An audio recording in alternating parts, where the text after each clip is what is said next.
안녕하세요. 이번 시간에는 고연봉을 받기 위한 준비, 시장의 이해와 세분화에 대해서 얘기해 보도록 하겠습니다. 쉬운 일은 다른 사람들도 쉽게 해요. 그래서 어렵고 복잡하고 디테일이 있을수록 남들과 차별화되기 쉽거든요.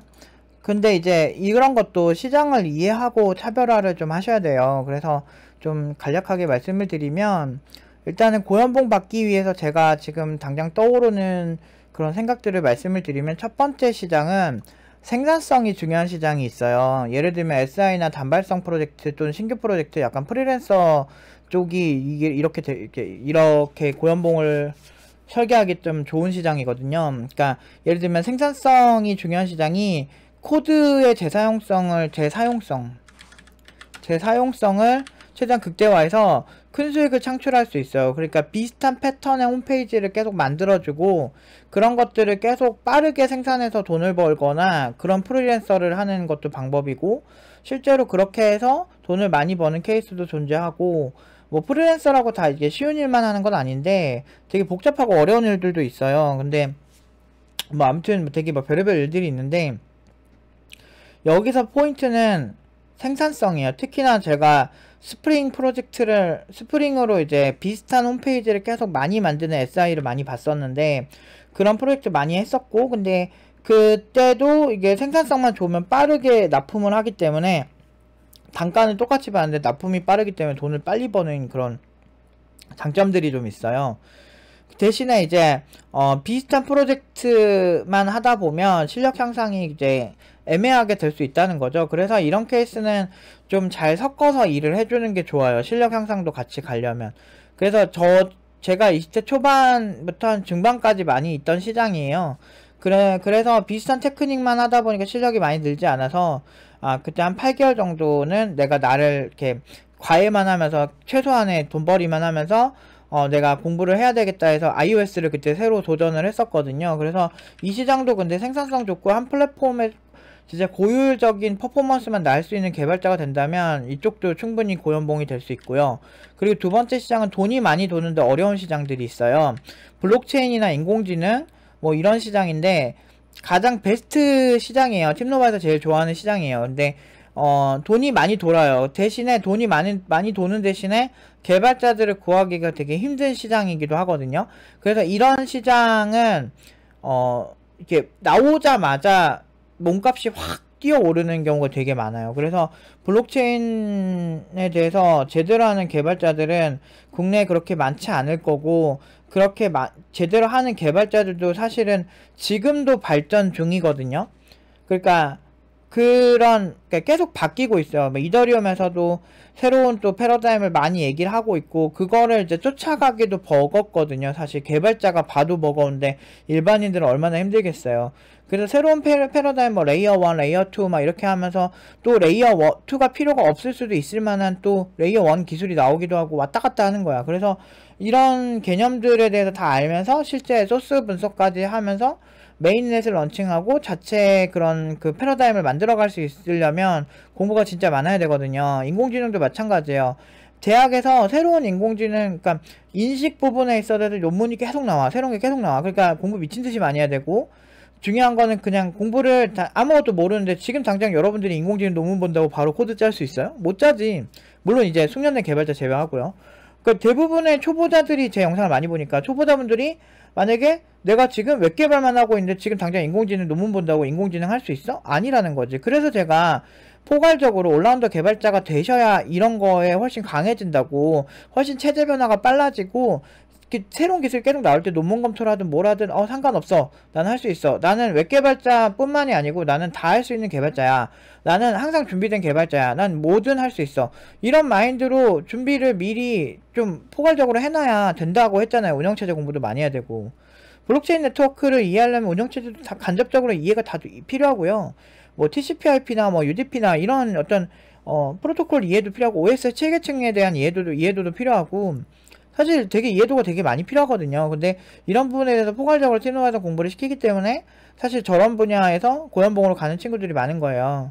근데 실제 시장의 수요는 훨씬 더 정확하거든요. 그래서 실제 시장에 맞춰서 가는 건데 이쪽은 잘하려면 올라운드 개발자가 돼야 된다는 거고, 근데 여기는 공부량이 좀 많아야 되니까 2년 동안 저희가 개발 공부만 시키는 거예요. 그래서 그렇게 해도 공부할 게 아직 많은데 지금도 뭐 연봉 8천 찍은 친구들도 이런 분야에서 갔다고 보시면 되고, 그리고 세 번째 시장은 연구 시장이에요. 연구소나 대학 시절 박사들마다 레벨이 좀 천차만별이에요. 그래서 저희 그 예전에 다녔던 학교에서 되게 유명한 교수님인데 특허가 났는데 그 특허가 되게 잘 이렇게 잘 돼가지고 이제 그 많은 기업에서 그 특허나 그 연구 대상으로 뭐 그 교수님이 책도 썼고, 그리고 그 특허를 활용하는 그 기업에서 로열티가 나오는데 그게 막 한 달에 억 단위로 나오고 막, 그래서 이미 이 사람은 명예직으로 교수를 한다라고 할 정도로 돈도 엄청 많고 그런 교수님도 있었거든요.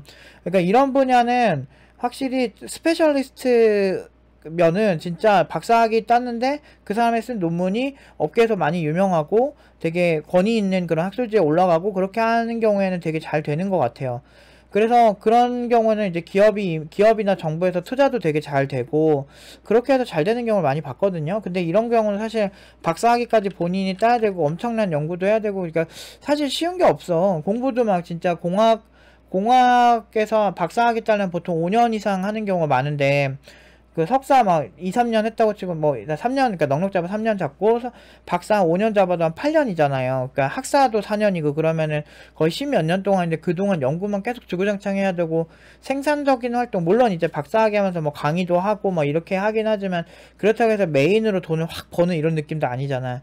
그렇게 나름대로 어느 정도 좀 결핍이 있는 상태에서 막 연구도 그렇게 10몇 년 동안 공부를 하고 이렇게 하기에는 사실 너무 빡셀 것 같긴 해요. 그래서 근데 아무튼 근데 이제 잘 풀리면 박사님 소리 들으면서 존경도 많이 받고 잘 되는 케이스도 있지만, 실제로 많은 박사학위자들을 제가 뭐 살다가 보니까 많이 보게 되더라고. 그래서 보면은 이제 제 친구 같은 경우는 박사학위 끝나고 교수가 잘 됐지만 반대로 그 주변 사람들은 몇 년 동안 교수도 못 되고 계속 그런 케이스도 있고, 그렇다고 해서 그냥 회사 들어가기에는 또 스타일이 좀 안 맞고 그래가지고 좀 애매한 케이스도 많이 봤어요.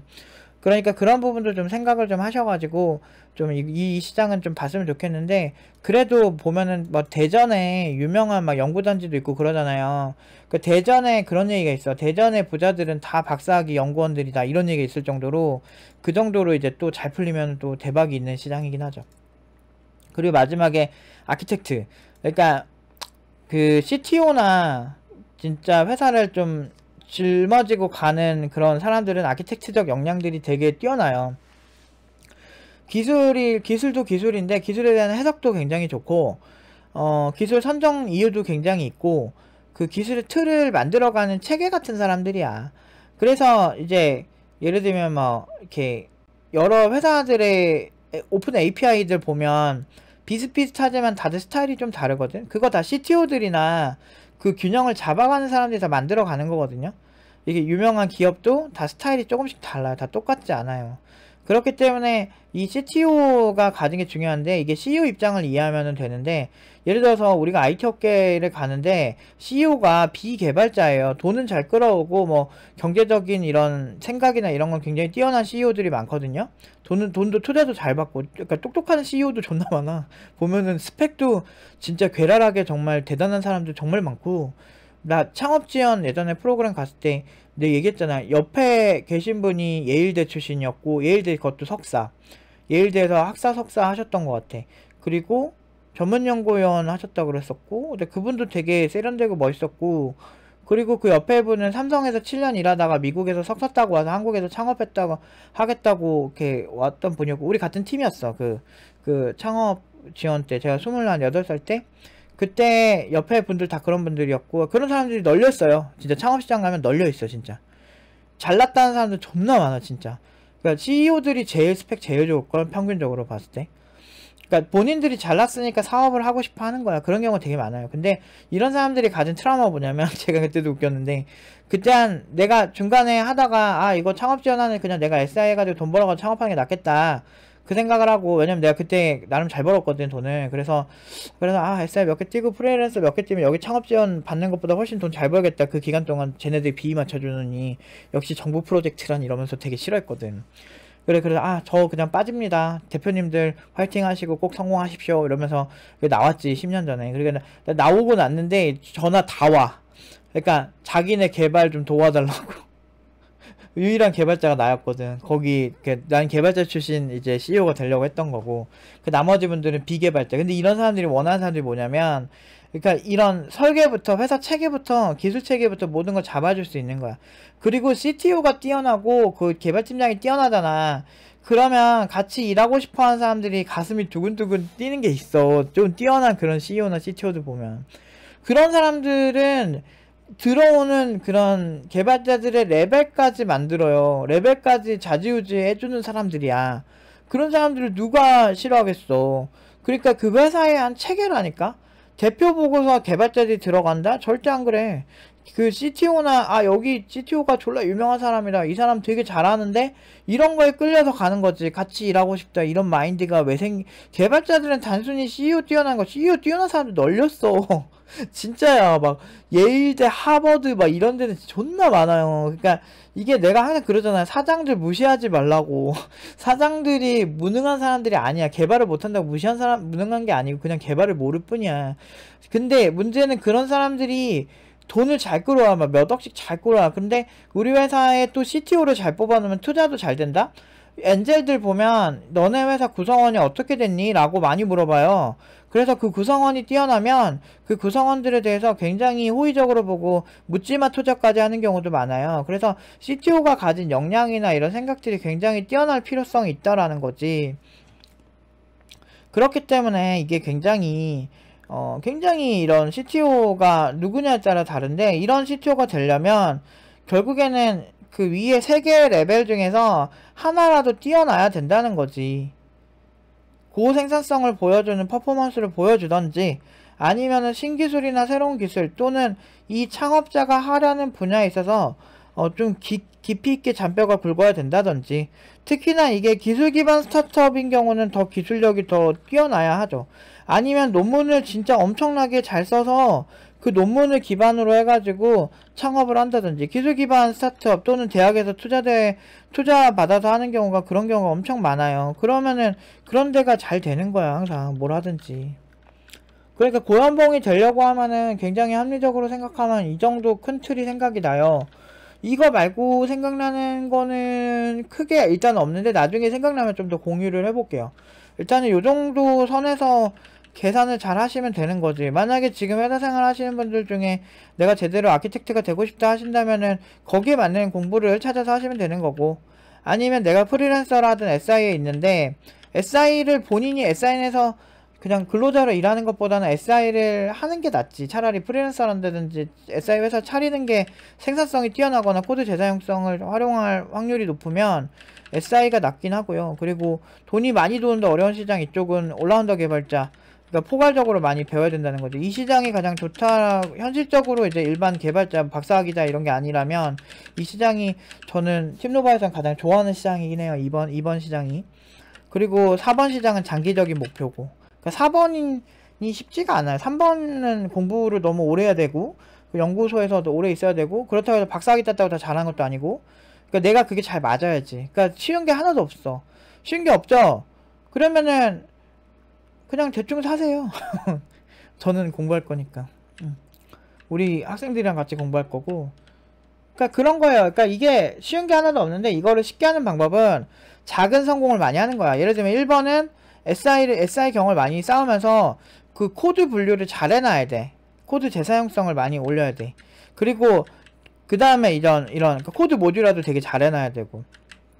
2번 같은 경우는 뭐 당연히 제가 알려드렸죠. 이게 다양한 분야에 대한 공부를 포괄적으로 많이 해야 되고, 3번은 뭐 제가 잘하는 시장은 아니지만 뭐 박사학위까지 뛰어난 논문을 쓰시면 되고, 4번은 저 위쪽의 경험 중에서 잔뼈가 굵은 아주 많은 경험들이 있어야 된다라는 거지. 물론 이제 그냥 CTO가 되는 경우도 있어요. 근데 그런 케이스는 이제 가서 좀 더 성장을 많이 해야 되는 거지.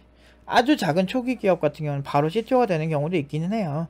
그런 케이스는 이제 가서 빡세게 할 각오를 해야지. 그러니까 뭐든 다 빡세. 쉬운 거 없어. 근데 세상에 쉬운 건 내가 쉬운 건 남들도 쉬운 거예요. 그러니까 내가 어렵고 힘들게 하면 남들도 그만큼 진입장벽을 올라와야 돼. 그 진입장벽을 견고하게 만들수록 여러분들은 더 유니크한 사람이 되는 거죠. 오늘은 여기까지 말씀드리도록 하겠습니다.